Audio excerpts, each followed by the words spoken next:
ये जो है प्रॉब्लम पार्टी का सैमसंग का फ्रिज है इन्वर्टर, इनका प्रॉब्लम हो रहा है कि थोड़े टाइम के बाद डोर खोलने के बंद करने के बाद में सायरन की आवाज़ आ रही है, तो वो ठीक नहीं है।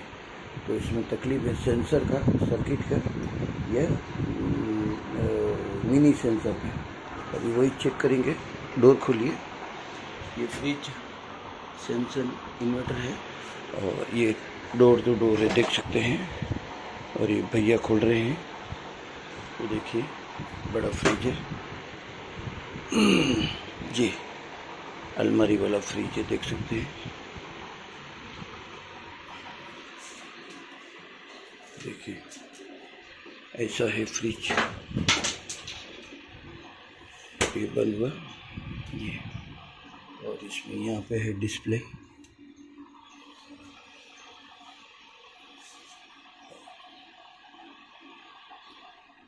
ये फ्रिज में तकलीफ ये आ रही थी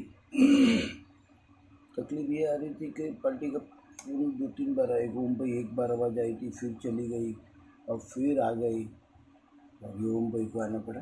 तो वही चीज़ है कि इसमें ये फ्रिज बहुत कॉस्टली है, इसमें हर कोई हाथ नहीं लगा सकता है। और बाकी कूलिंग बेटर है, कूलिंग में कोई इशू नहीं है। ये आइस देखिए, आइस फॉर्मेशन बहुत बढ़िया है, फिटनेस। ये देखिए आइस, कांच पे भी आइस आ रहा है, क्योंकि ये पूरा फ्रीजर है कंपार्टमेंट, और ये नीचे का कंपार्टमेंट, मगर ये जुड़वा है दोनों।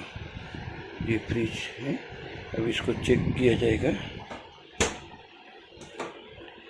ये देखो अलमारी वाला पूरा फ्रिज है बड़ा।